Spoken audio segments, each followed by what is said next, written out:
People tend to be very self-critical, and entrepreneurs, sometimes more than others, tend to have very high standards for themselves. Founder and social entrepreneur Faraz Ramji has found a new purpose. From building up his business, he's now building up people. It doesn't matter how many times you fall off and how many times you get distracted. The practice is just like you go to the gym and you lift the weights day in, day out. The practice is getting distracted, noticing you got distracted and coming back. And then you're building that muscle. In the business world, the concept of mindfulness is gaining traction, and yet sometimes it's misunderstood. In this unprecedented moment in history, we've never been so connected and yet so far apart. Could mindfulness be the antidote?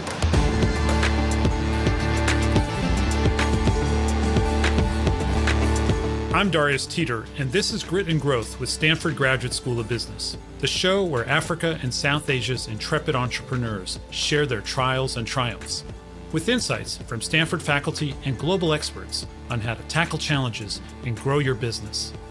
Today, we meet Faraz Ramji, founder and social entrepreneur from East Africa. We'll hear about how mindfulness and emotional intelligence has made him a better leader.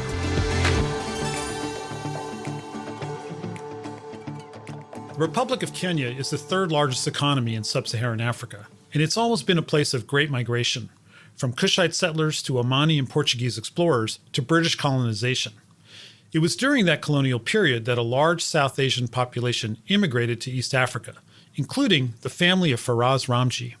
My family is from East Africa. We're originally from India, but have been in East Africa several generations.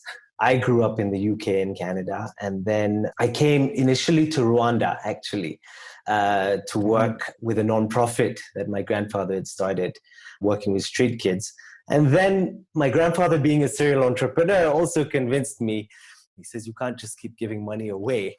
We need to start actually making some. And he convinced me to start a business with him in Kenya. And that's how Noida Industries was born.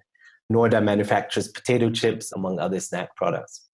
And Noida is still in business, but you've moved on.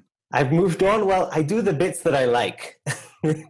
That's what I've learned. I've learned to let go of the rest and do the bits that I enjoy. So I'm still involved in a little bit of product development, business development strategy, but definitely not day-to-day operations. There are people who do that much better than me. Mindfulness has been this kind of passion in my life for the last, I would say, 15 years. And it started when I was much younger. I had some health issues at the age of 19, and I was really just looking for relief at that time, and I was looking for answers. And mindfulness, more as a spiritual practice, helped me at that time. And then later on in life, around 2007, I founded my business, Noida, as you mentioned. That seemed like a very different part of my life, where I was starting a business as an entrepreneur and going through all the trials and tribulations that entrepreneurs go through.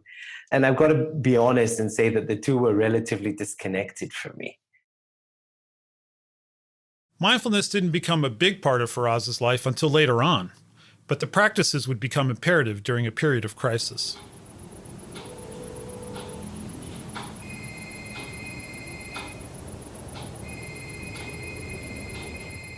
So I get a call in the middle of the night, June 7th night, 2016, and it's my sales manager who happens to live on site at the factory. And I say to him, is everything okay? He says, no, the factory's on fire. So I now rush to the factory, which is about 25 kilometers away. And there's this eerie feeling, as you're approaching, there's a smoke and there's a fire engines and there's a police.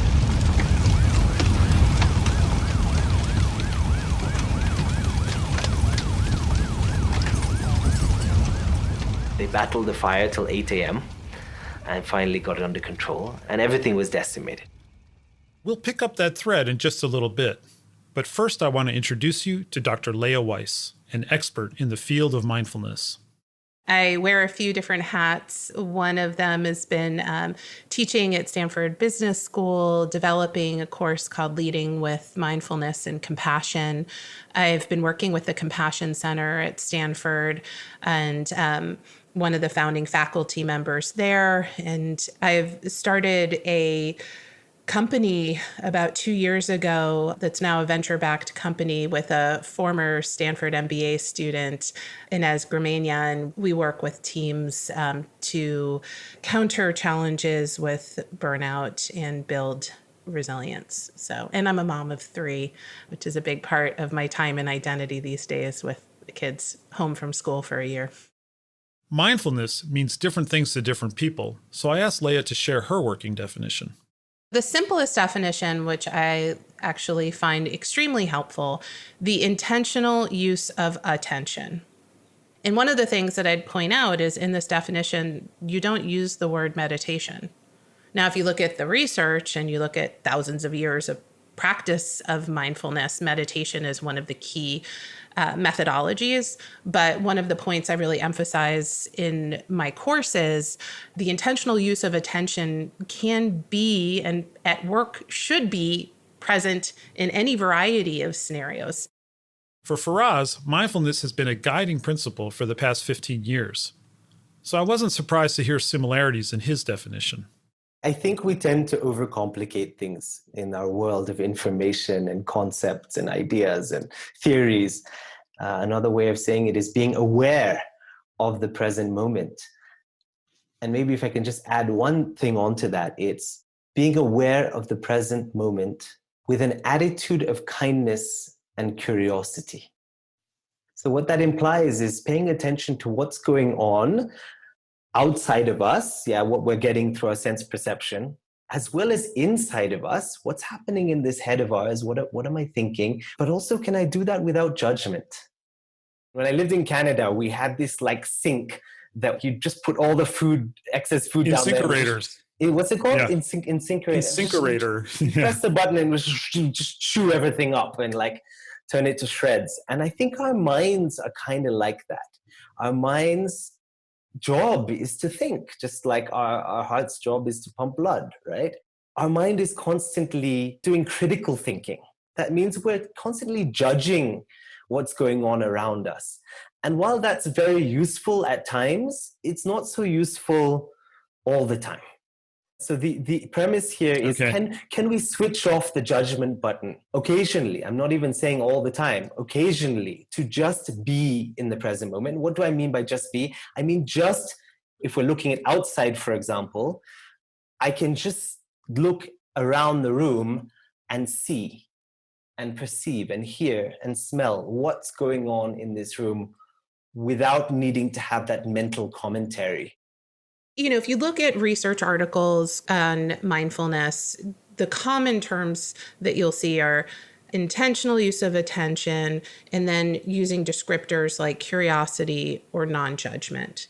And it is very much about getting back to the building blocks of our experience. One thing that I would point out, though, people can hear this idea of relating to thoughts non-judgmentally or emotions non-judgmentally and think that that implies that we should stuff emotions or thoughts down or thought wipe.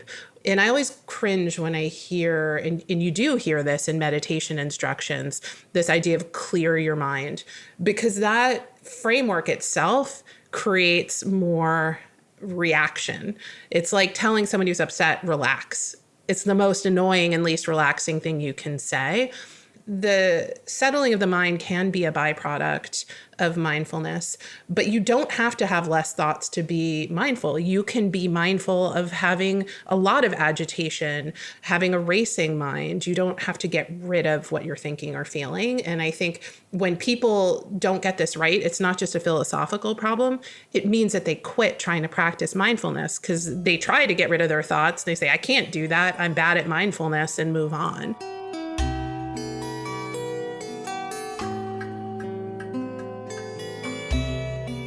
I think we've all heard the instruction, clear your mind, and thought, nope, that is not going to happen. In fact, when I interviewed Faraz, it was at a time of political unrest in the US, and there was fear and anxiety about the pandemic, and I was about as far away from being mindful as possible. So I asked him, what can we do to bring ourselves into the conversation in a more mindful way? The practice I'd like to suggest is, it's a micro practice. We can do it in the moment very quickly. It's called 3 breaths. So the first breath, we're just going to pay attention to the fact that we're inhaling and that we're exhaling. And we might say to ourselves, breathing in, I know that I'm breathing in, and breathing out, I'm aware that I'm breathing out. The second breath, we're just going to relax the body and maybe notice any tension that we're holding in the shoulders or in the throat or somewhere in the body, and just relax into that. Maybe release the tension a little bit. And on the third breath, we're just going to ask ourselves, what's important now? What's important now? So let's do that together now. And we start by just finding a comfortable posture where we're relaxed and alert at the same time, and just noticing the contact of our feet against the floor. So first breath.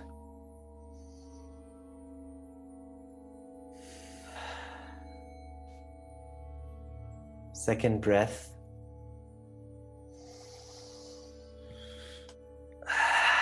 Relaxing the body and mind.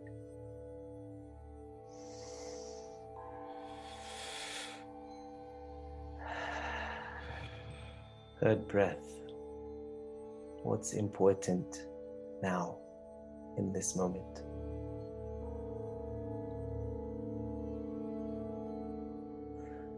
When you're ready, come back.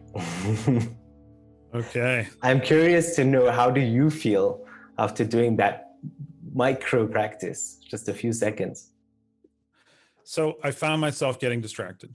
Sure. Even in those 3 tiny breaths. Yeah. I was like, okay, what do I'm supposed to be doing here? But I reminded myself that the most important thing for me right now is learning from you, for us. So that's my focus. The other piece that really strikes me is we forget to be in touch with our bodies. So we're running around, and I feel like I'm sometimes totally unaware of what's going on with me physically until like there's a crisis. When you said, notice your feet on the floor, I was like, yeah, actually, I never think about that. Yeah, and our bodies are telling us so much all the time. It's really where we store emotion, as in emotion is a physiological sensation. When we feel emotion, we feel it in the body. So it's important to take time to just scan our bodies once in a while and listen to what they're telling us.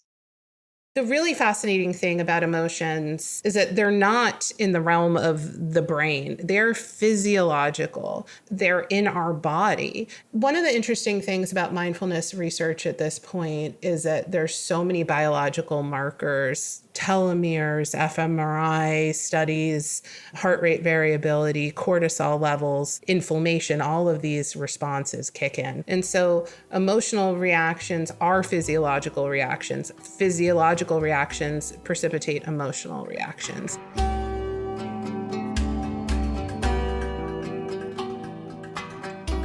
Incredibly, our emotional state can be measured in the body.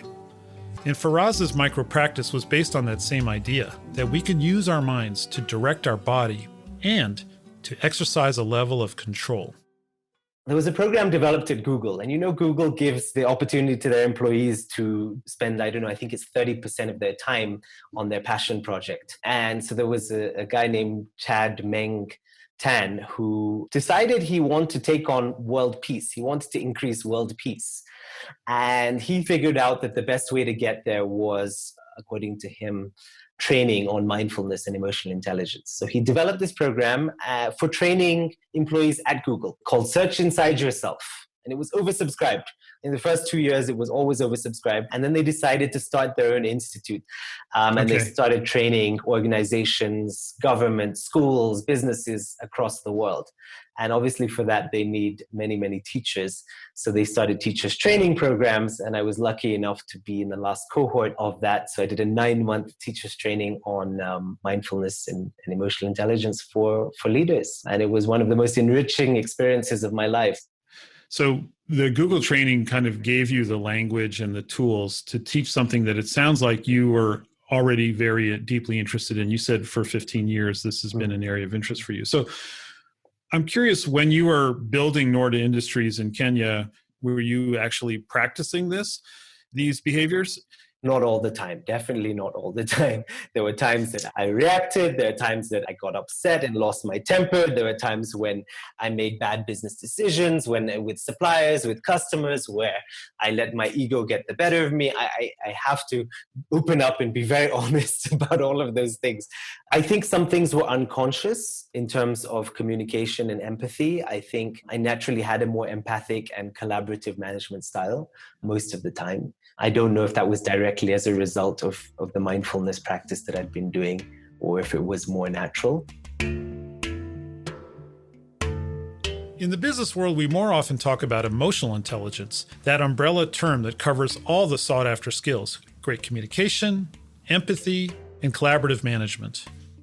Emotional intelligence has really been popularized by an author called Daniel Goleman. And he kind of defines emotional intelligence as having these domains or competencies. So he talks about the first competency as being self-awareness. And then he talks about self-regulation, and then motivation, and then empathy, and then social skills, or what I'd call leadership.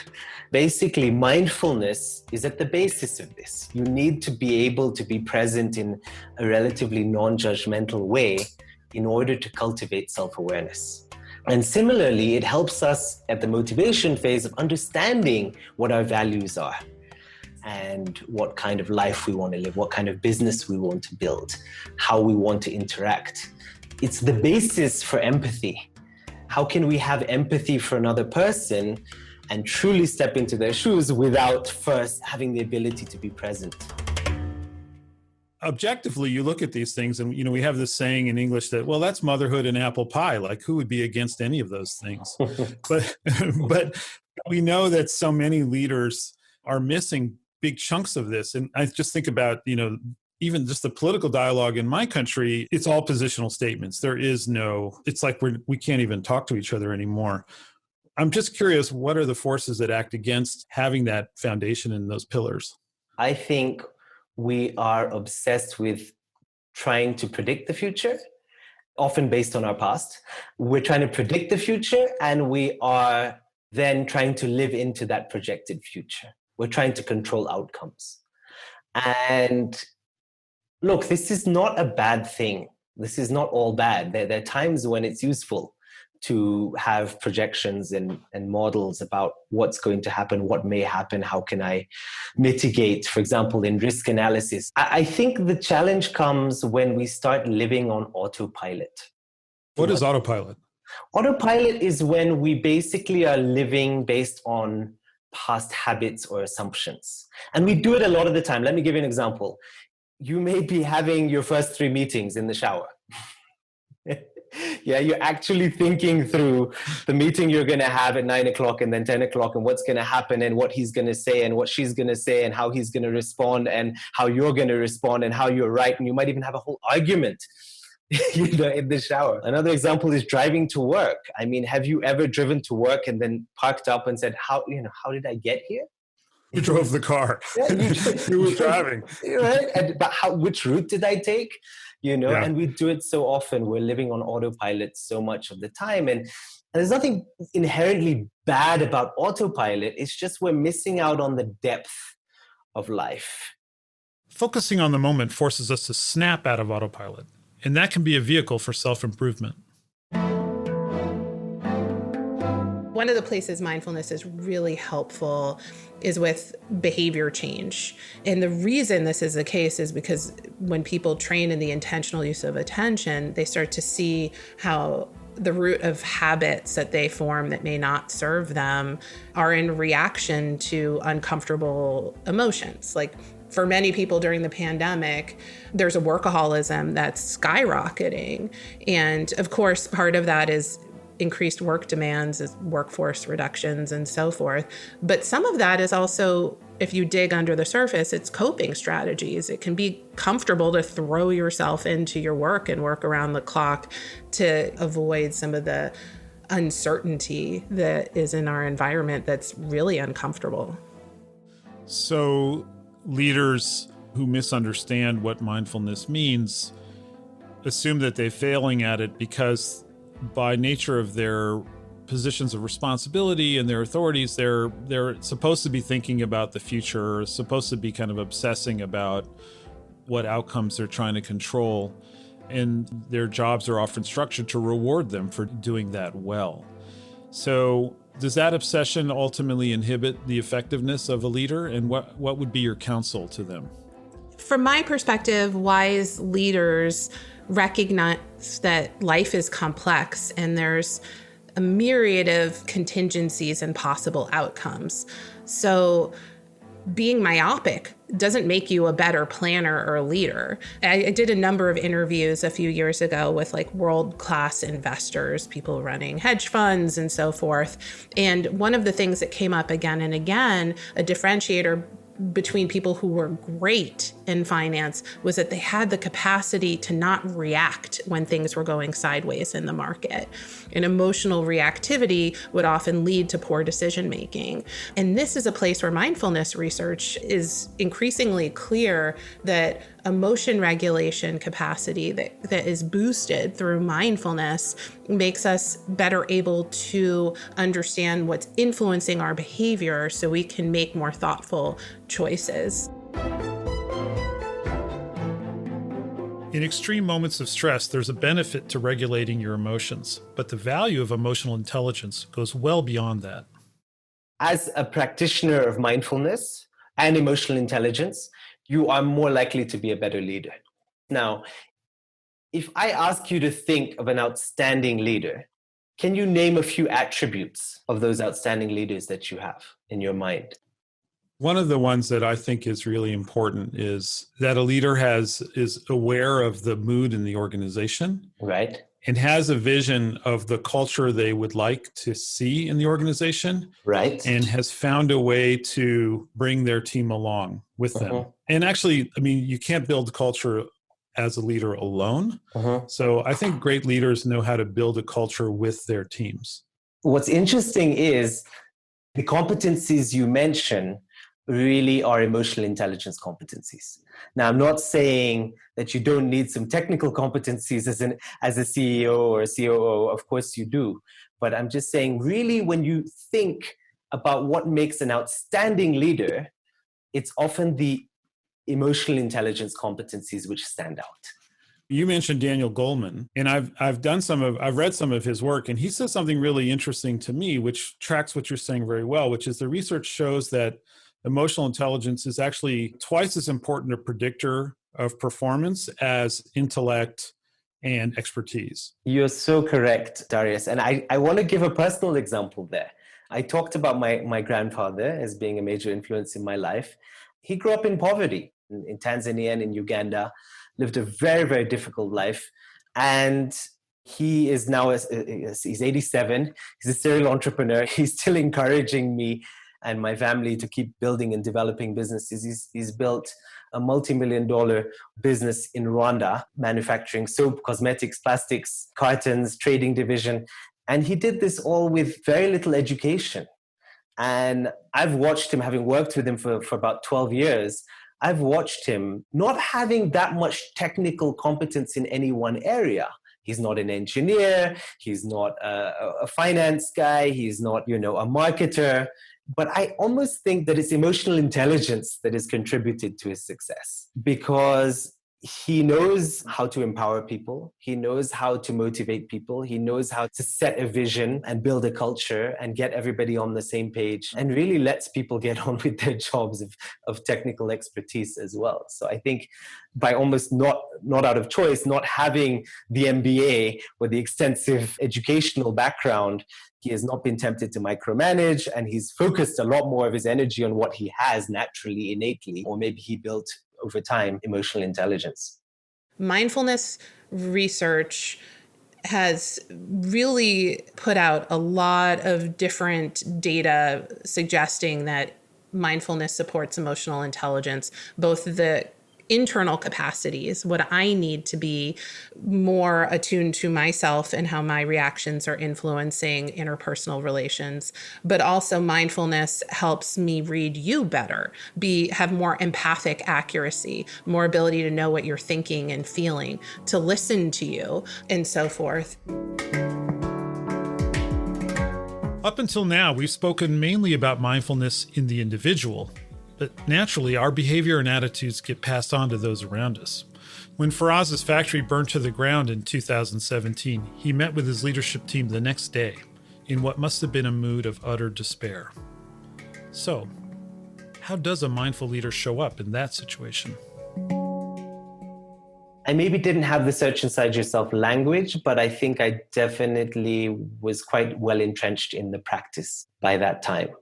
So I think I was able to show up in a very, let's say, rather centered and grounded place with the management team the next day. And we're able to take things, one step at a time.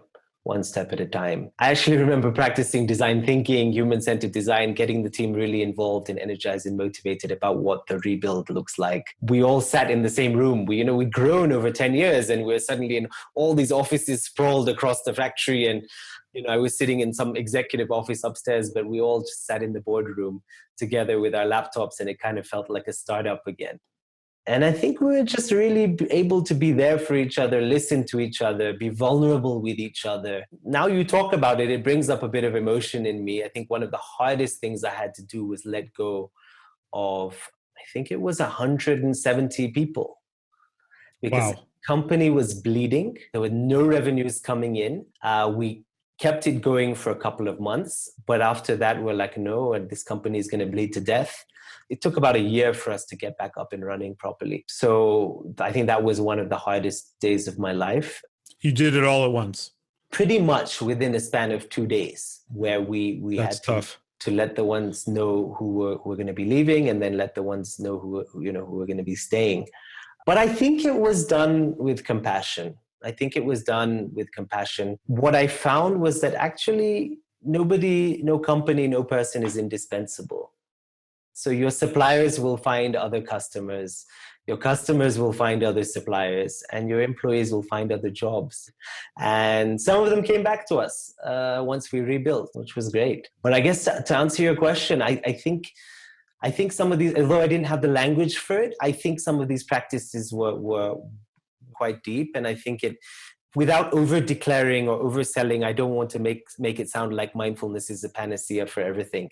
I just think it helped me personally as a leader to be more grounded, to be more objective, to genuinely acknowledge the emotion which was coming up and not suppress or deny it, but genuinely feel it and then be able to use some of that data to drive my decision-making. Crisis situations don't come with a do-over button. So to make good decisions under pressure, these tools need to be embedded in the workplace.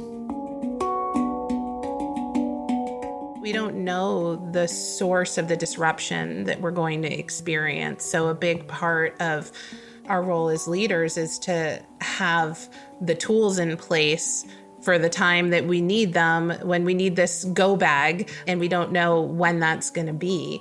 So this is a place where I think the research on psychological safety and belonging in teams intersects really cleanly with mindfulness practice.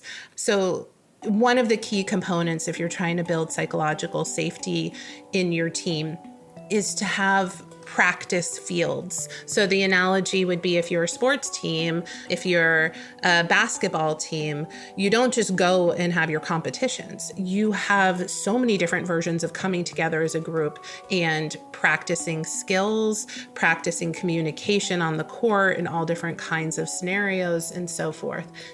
Teams and workplaces need to create these practice fields as well. You went through the training from Google on Search Inside Yourself.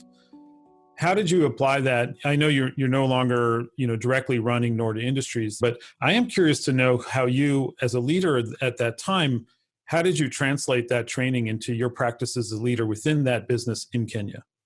I started by actually offering the program, the Search Inside Yourself program, which is actually a 2-day full-time program, but because of COVID and everything is done virtually these days over Zoom, we thought 2 full days would be a little bit exhausting online. So we delivered it over 4 Saturdays. And so one other question, did you make it mandatory? No, I didn't. But what we did was we did a keynote, which was basically a 90-minute introduction to what this stuff is all about. And I really requested from the organization and as many people attend as possible. But it was a request. Pretty much the whole management leadership team joined. And out of, I think, of the 26 to 27, we had 23 that decided to join for the full program. And it was an amazing experience and far more profound than I could have hoped for. Say a bit more about that. Profound, I mean, profound for you as the trainer, or the feedback you were getting from the management team of Norda was that it was profoundly affecting them? Both. I think for me, to be able to bring something that I'm so passionate about to an organization, which was my baby, is my baby in many ways still today, to see those two worlds come together was very satisfying and rewarding. But for the leadership team at Norda, to see them grasp the concepts, to have these aha moments, to change their perception and their outlook, to genuinely commit to things like responding more effectively to triggers, pausing before they react, things like that, having difficult conversations in a more structured way. That was really profound. And like I said, I still engage with the Norda team on areas that I enjoy, like product development. So every Wednesday, 2:30, we have a product development meeting. And they start the meetings doing a similar practice to what we did, Darius, maybe taking the 3 breaths or just taking a moment to arrive. And they say, oh, let's just take a moment to arrive. So the team has basically chosen ones that resonate with them individually and as a team, and they kind of rotate themselves, and it's really fascinating. I have some screenshots on Zoom of everybody sitting and taking literally just 3 or 4 minutes just to fully arrive in this moment. That's a powerful practice.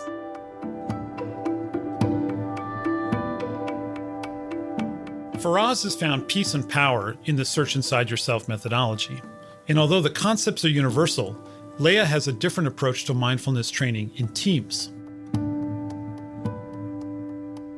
We can talk all day long philosophically about mindfulness, but if we can't benefit from it, then to what end?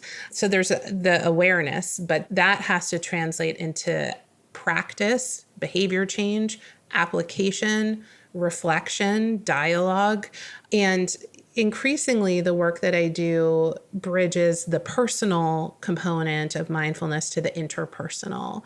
And so really setting up opportunities for people to bring back to their teams, understanding where are the specific challenges? Are your issues around a lack of self-awareness of people on the team? You don't know each other's triggers. You don't know each other's values and purpose. Are there problems of autonomy?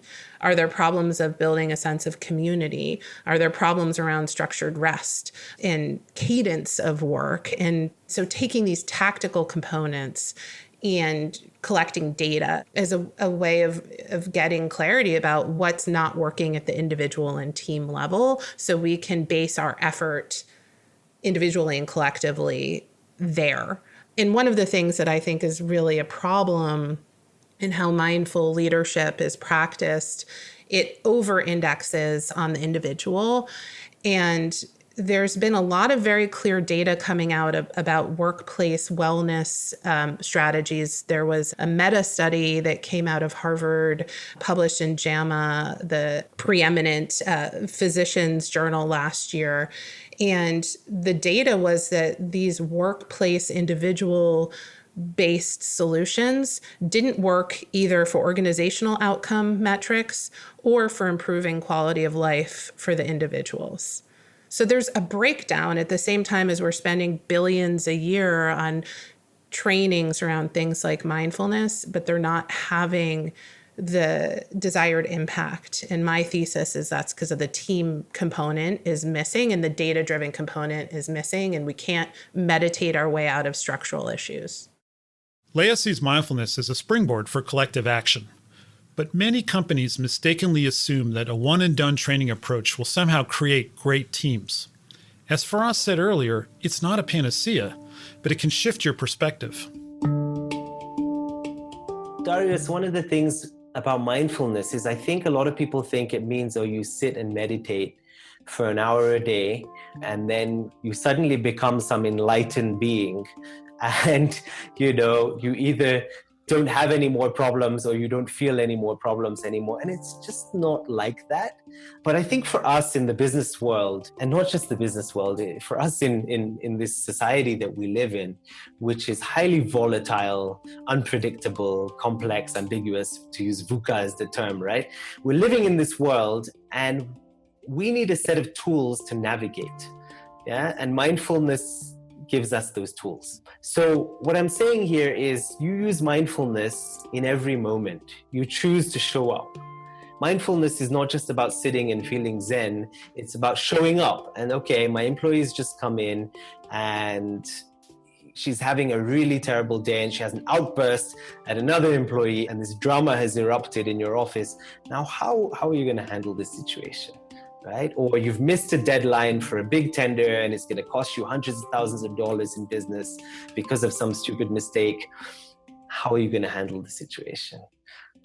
Entrepreneurs at some point in their life, and sometimes quite often because they're taking risks, face failure.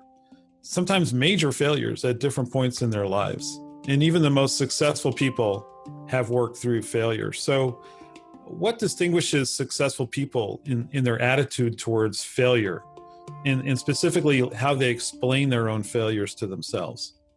I think this is where resilience really comes in.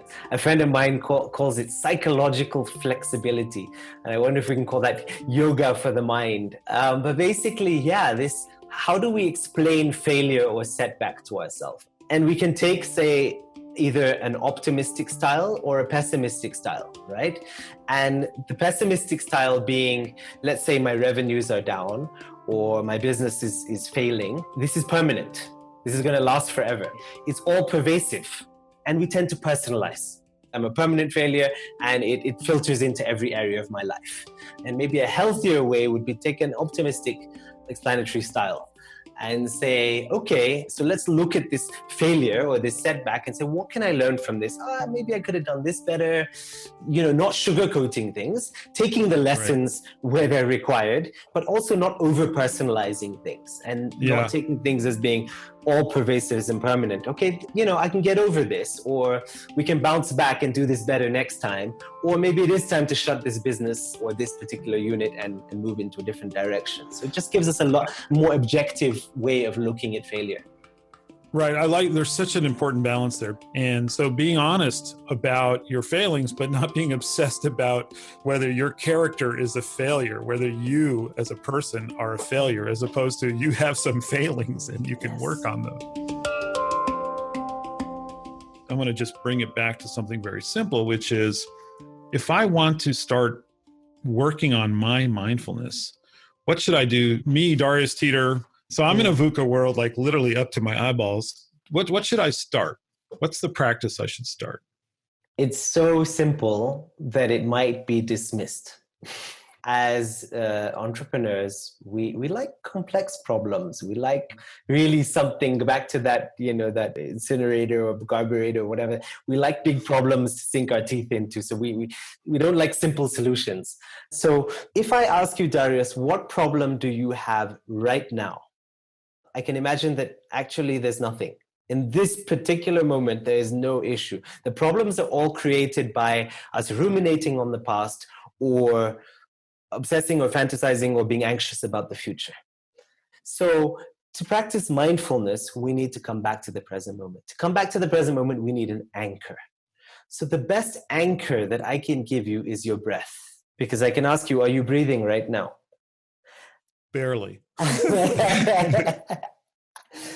And that's it. You come back to the breath because it's always there. You are always breathing. It is always there. And if you pay attention to your breath, I'm not asking you to change your breath. I'm not asking you to do some sort of yogic breathing. I'm just simply asking you to be aware of your breath, just aware of the inhale and aware of the exhale. And can you do that for 10 seconds? Can you follow 3 complete cycles of breath? And you're back in the present moment. And the beauty of that is it's very difficult, I would say impossible, to think, to ruminate rather, and to focus or be aware of your breath. thanks to Faraz Ramji for the mindfulness practice and to Dr. Leah Weiss for sharing her insights. This has been Grit and Growth, and I'm your host, Darius Teeter. If you want to find out more about mindfulness for leaders and teams, or learn how Stanford Graduate School of Business is partnering with entrepreneurs throughout Africa and South Asia, then head over to the Stanford Seed website at seed.stanford.edu/podcast. And don't forget to hit follow to hear new episodes. Grit and Growth is a podcast by Stanford Graduate School of Business. Lori Fuller researched and developed content for this episode, with additional research by Jeff Prickett. David Rosenzweig is our production coordinator, and our executive producer is Tiffany Steeves, with writing and production from Isabel Pollard and sound design and mixing by Alex Bennett at Lower Street Media. Thanks for joining us. We'll see you next time.